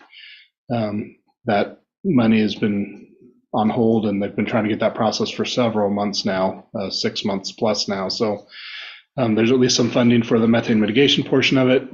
The email I received Friday also indicated that Levi is talking with advisors, financiers, et cetera, to look at continuation of the project. And so, I'm sure they're doing some recalculating as far as numbers. I also included in here that they did submit a new grading plan. It wasn't acceptable to the city. They got some comments and got sent back to them for review and revision. We've not gotten a revised rendition of that. And so, I think based on the city's comments to that grading plan, there's some financial considerations there for the developer that are being looked at. I will just express I'm a little disappointed at the lack of communication. I recognize we've been going through holidays and things, but I am concerned. It's been the one thing that I feel like I've had some confidence in communicating with the council in the past, is that I've been in good communications with the developer and felt like there was some momentum getting around this corner. In all honesty, that's really dropped off the last 5 to 8 weeks. And so I was pretty concerned. The email I got on Friday was really the first email I'd received in quite some time, despite multiple outreaches. So I was glad that I heard from him Friday, was hoping to hear more, and we'll continue to hope to learn more going forward. I added a sentence on the end. There's concern about the storm water that's collecting now in the hole that was dug. We've been in conversations, Public Works, Benton County. We sent notice up to the state as well that hold the permit for stormwater discharge. I don't know what the outcome of that is going to be yet. I just know that we're looking at it and seeing what type of proactive steps we need to take. We've looked to city and to county council to see what kind of legal ramifications there might be in the city and or county taking or not taking action there. And the concern is some type of a breach, right? A flooding event or something like that, where all that water spills over Chapel Drive and makes a mess or washes the road out, or we don't know what could happen, right? So that's the concern, but there's concerns about being proactive and assuming risk and or liability, et cetera, et cetera. So those are topics I don't know what the resolution is going to be, but we are actively monitoring that and looking to try to make the best decision there. So, any questions on Is there a Milpond? concern Sure. that someone might like trip and fall into that huge thing of water and drown? The car might fall into it, yeah. Yes, there's concern. And because I haven't seen like fencing or anything around it, or Correct. as long as we're concerned. That is a requirement for the stop work order to be removed to fence it. Just to put 6-foot fence around it. So we've made that statement. If that's something we've already stated to him, he's aware of it. We're just waiting for that to happen. Right. So Jim's back in town. We'll be consulting with Jim. I didn't want to overly bombard him this morning with our million questions, but it is something I'll be talking to Jim about probably tomorrow and trying to get a plan moving forward on how to best mitigate the city's any exposure the city might have there and enforcement that we can take. Is our public works addressing the condition of 16th Street, or is that Mr. Miller's responsibility? It is Mr. Miller's responsibility, so they had to trench out the paved portion of 16th for the water lines and sewer line stub outs there. They did backfill, they sunk, they did come and refill, and they've sunk again. So I notified Mill Pond Crossing early last week when I got the complaints, and I've not received any feedback from Mill Pond as of yet from that topic. So yeah. It'll need to be addressed soon, because again, it'll just keep getting worse. Okay, any other comments on Mill Pond? Again, happy to go in more detail with what I know as I know more.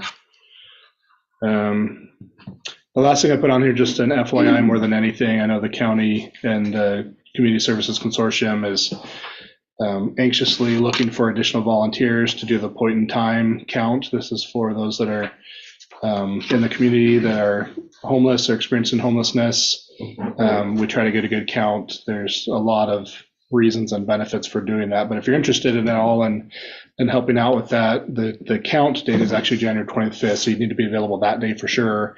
And there's some training opportunities, even starting as early as I think this Thursday, but there's multiple training opportunities between now and then to get trained on what you do and how to use the app and all those different things. So if you're interested, kind of a plug there to contact Community Services Consortium. I got Melissa's, I don't have her contact information, but easy to look up. Let me know if you're interested, or just contact Community Services Consortium directly. Finance, Mike, you want to give a quick overview? Sure.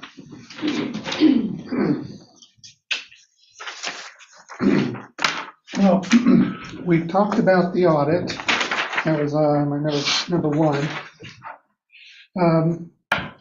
Once audit's done, we go into budget. So I'm starting to create my schedules and stuff. The next February 13th, I'm planning to bring a possible public hearing on supplemental budget. Depends on the change. I don't believe it'll be a public hearing. It may just be a resolution. The other thing that I'm working on besides budget is training for the budget law. I'm noted in my report that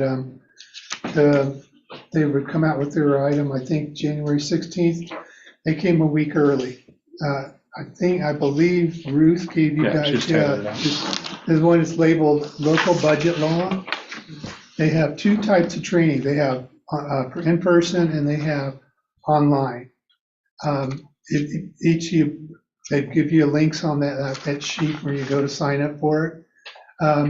It's a good thing to go through if you've never really done budget law or worked with city budgets or just governmental budgets. They're very good. I still learn stuff, and I've been doing this stuff for over 20 years. So I'm going to go to the February 7th meeting. It's in Albany. The other one's going to be in Malala. And then the rest of the class will be online. Then the other thing, we're working on W-2s, and that's a big crunch right now for our staff, and the staff's working on that.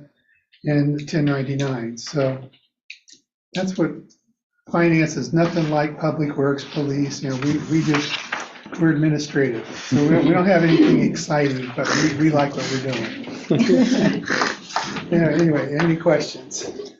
Mike, you mentioned that the supplemental budget may or may not involve a public hearing. Is that dependent on the magnitude of the changes? Yes, it's 10% or 10% of $5,000. And usually I've got a spreadsheet that keeps track of all that, and it's not there. It'll probably just be a resolution. Okay, thank you. Thank you, Mike, appreciate it. Thanks. Ken, you want to give an update?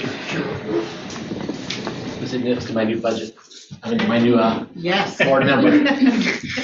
Now I got 3 women overseeing me. I've been very stressed the last several weeks since I found that out.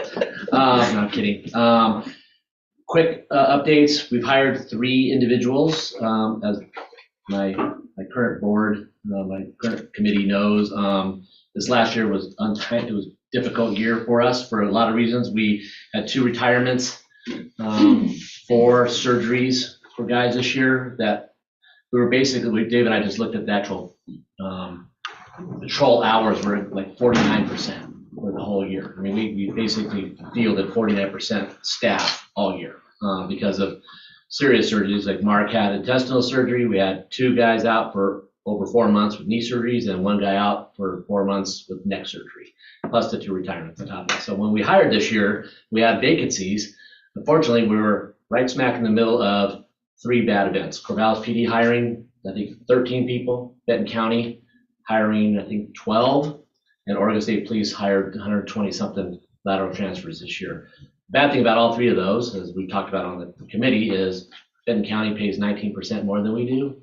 Corvallis PD pays 26% more than we do, and it was a difficult year. We got very lucky. We got 3 outstanding candidates and that are now employed, just starting out. So we have 2 brand new guys that one is was a police officer in California for a number of years. We got lucky to get him from Oregon State Police. The other individual, his name is Scott Andrade, by the way, no relation. I don't think. You didn't pop up in the background, Jessica, so I'm assuming you're not related to him. But great guy. We hired Eric Salazar, who lives in Lane County, brand new officer. Both of those 2 will start the academy. I don't know if you guys have heard about the fiasco at the academy. We talked about this for hours. I can't even say it without cussing. It's a bad situation at the academy. The earliest we could get our 2 guys in was June. That's how bad the backup is. They just added a new class, so they both start, and they got bumped up 1 full class to May 9th class. So we have 2 brand new officers and so Corvallis PD's got 4, and I think Benton County's got 3 that are going in that class. So we have all got together, and Corvallis PD is going to host it, a mini 8-week pre-academy, which is to cover all the basic stuff prior to going to the academy that these guys would be working, basically starting patrol training, but have to have all this minimum training to even do that. So that 8-week academy is providing that for them, which at no cost to us, by the way, other than staff time. So that's great. And then we also hired Jim Weichel.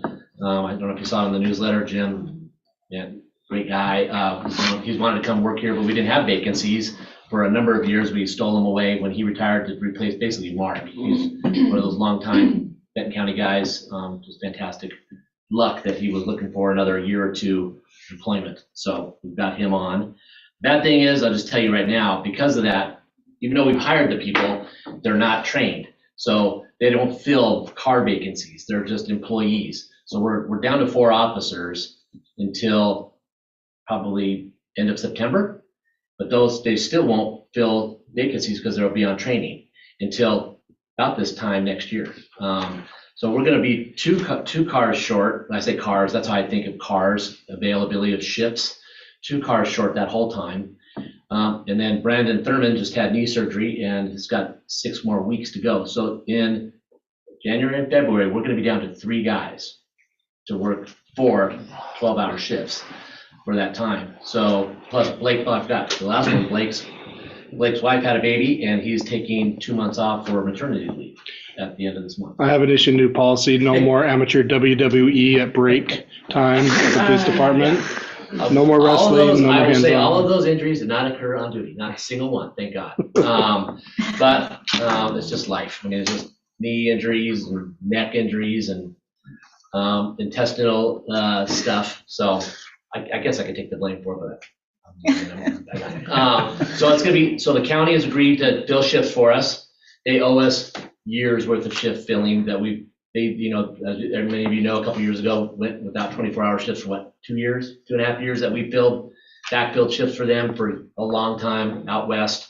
And they owe us, and that would be at no cost to the city, which is great. So we've got a great relationship with them, and we'll be able to handle that. The other thing on my list was, we're coming up on our third year, which is our accreditation review, on-site review year.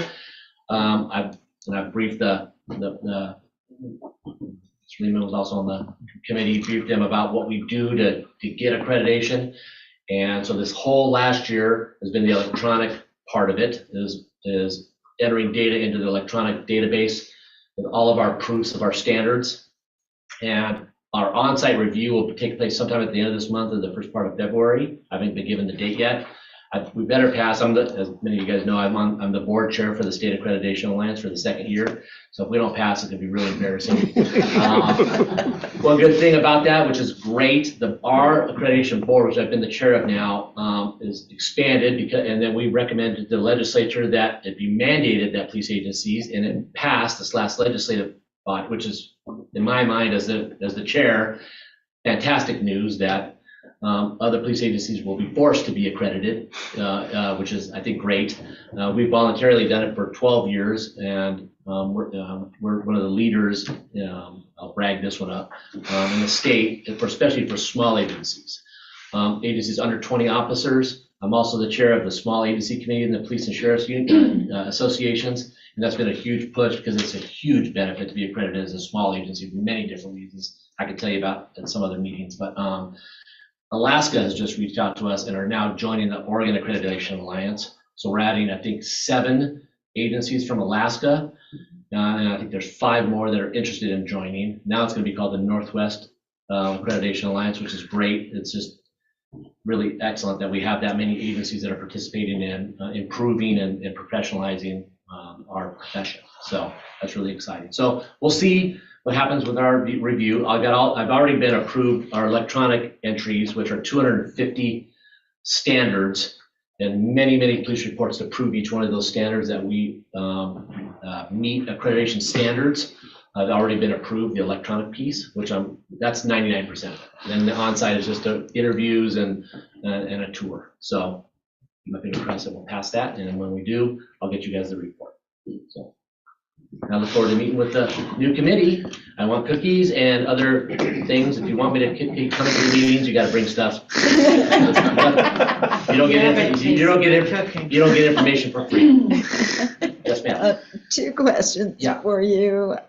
You mentioned in one of our recent council meetings, I believe, that ODOT was no longer allowing you to monitor speeds. No, well, they allow us, but we had to go through an approval process to put our speed machines on the poles, which we did get approval for. But the machine that we have, the new one, has certain blinking lights on it that they won't approve. We can only use the one machine, not the other, and we have very limited things that we can do on each one of those machines, which is just blows my mind. But they believe that those machines are distracting, and you can only put them up in certain spots, which I think there's only 4 spots on Main Street and Applegate that we can put them, and it's only the one machine that only flashes the speed, not all the other stuff. So we do now have approval. The machine right now is on 19th by the school. So yes. And so my second question is, what kind of cookies do you like? Anything edible. As Teresa knows, they go quick. I thought you liked pie. I like anything. So you're eating pie these days? After the pie contest. Yes, no more. I'll never eat that pie, that coconut cream pie again. It's still up in my nasal cavities from pie. Any other questions? Look forward to seeing you guys. We'll get it. Did you guys pick a chair yet? for that? They'll do that in the first meeting. Okay. Yeah. Get that going, that'd be fun. Thank you. Thank you. When is the meeting? Well, that's, you guys will decide that. It'll probably be after the Tuesday after the next meeting, would be my guess, right? Unless you have. It's up to the committee. We'll put it out there. We'll put it out there. a couple We dates usually out. meet the day after. It's worked out pretty well, the Tuesday or the Wednesday after, whatever you guys figure out. Thank you. Thank you. Any other questions? Okay. Is that fast enough for you? She gave me a 5-minute. Kevin?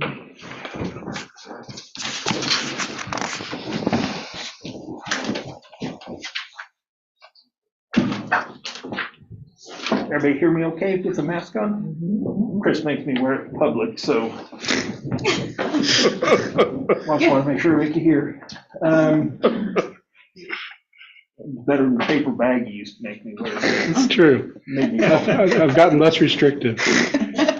Yeah, that got me claustrophobic, so he let me change to a mask. I would like to, or actually I'm happy to report that the reservoir is going to, or at least the work schedule we have for the new reservoir is scheduled to start next week. First thing up is the bridge, which I think is addressed in the letter I sent out, and I'll go a little bit quicker through that since it's past my bedtime. We were delayed on a preformed or a precast bridge, so the city engineer and the contractor that got the job are going to do a pour in place or build in place bridge now, and that'll actually move us up on the schedule about 6 weeks faster than it is waiting for the precast bridge. So we're going to get a good start on that. The water treatment plant, we should be seeing that bid in the springtime, so we can't use the treatment plant until we have the reservoir finished anyway, because there's a lot of testing that has to go through. So we don't want to finish either the reservoir too soon and not have the water plant going, or have the water plant going and nowhere to put water, and that just hold up contractors. Question for Yep. you. The methodology you're going to use for the bridge, did that result have a cost impact on the project? Nothing. It's the same cost. Wow, that's remarkable. Yeah.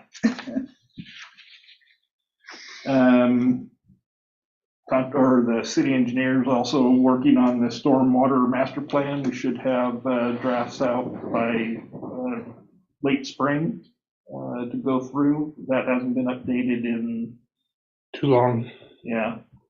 96, 2000, somewhere in that area. You might remember we had a grant to do sidewalks on 11th Street between Pioneer and Quail Glen, basically, or actually Flossie Overman Park. That is going out to bid in the 12th of January, so later this week we'll be out to bid to do that, and that also includes the area road improvement in front of the Heather Glen subdivision, the water, sewers, or no sewer update, but water and storm and the street, curb and gutter through there. So we'll be opening bids on that on the 16th of February, and hopefully be able to get moving on getting that going this summer.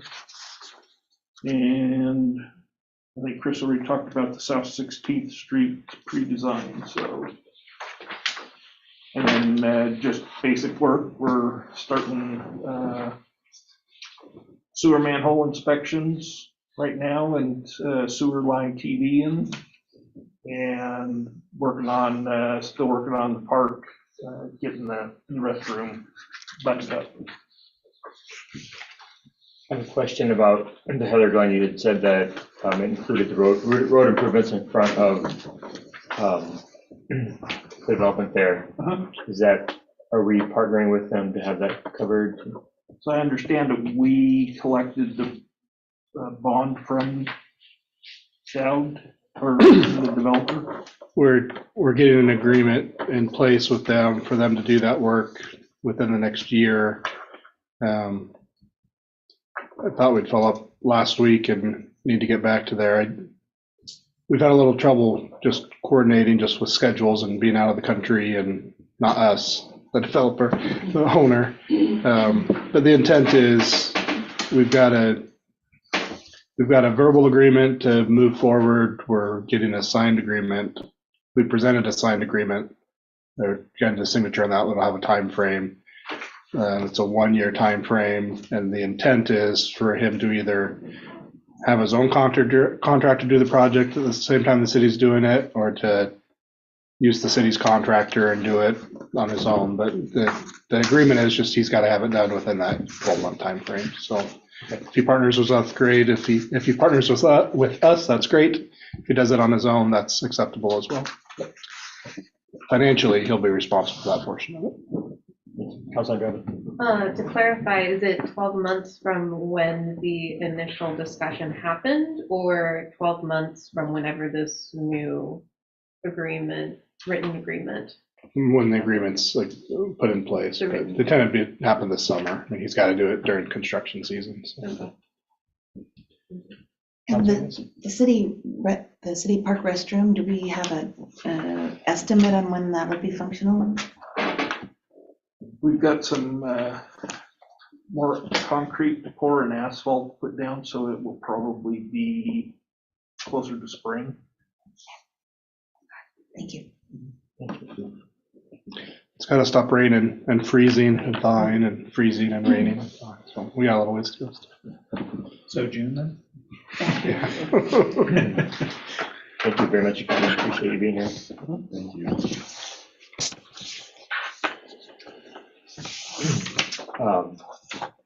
So noting the time, we typically try to get out of here by 9:30. It's 9:50, and we still have an executive session.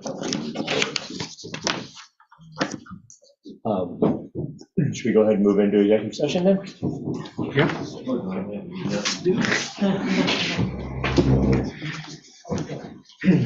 All right. So, per ORS 192.6602H, consultation with legal counsel concerning legal rights and duties regarding current litigation or litigation likely to be filed. And Thank you. Thank you. per ORS 192.6602P, real property transactions. Those are what we'll be talking about in the executive session.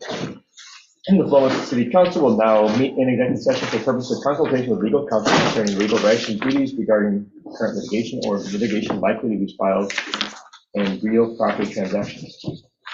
The executive session is held as pursuant to ORS 192.6602H and E, which allows the council to meet in executive session to conduct these discussions. Representatives of the news media and designated staff and other designated persons shall be allowed to attend the executive session. All other members of the audience are asked to leave the room. Representatives of the news media are specifically directed not to report on any deliberations during the executive session, except to state the general subject of the session as previously announced. No final decision may be made in executive session. At the end of the executive session, we will return to open session and welcome any waiting audience back into the room. I will remind council members and the staff that the confidences in this executive session belong to the city council as a body and not to the individual members. These confidences should only be discussed if the city council as a body approves such a disclosure, and if a member of or the staff person does not believe that he or she can maintain these confidences, then I would invite that member or staff not to participate in the executive session. This time I'll stop.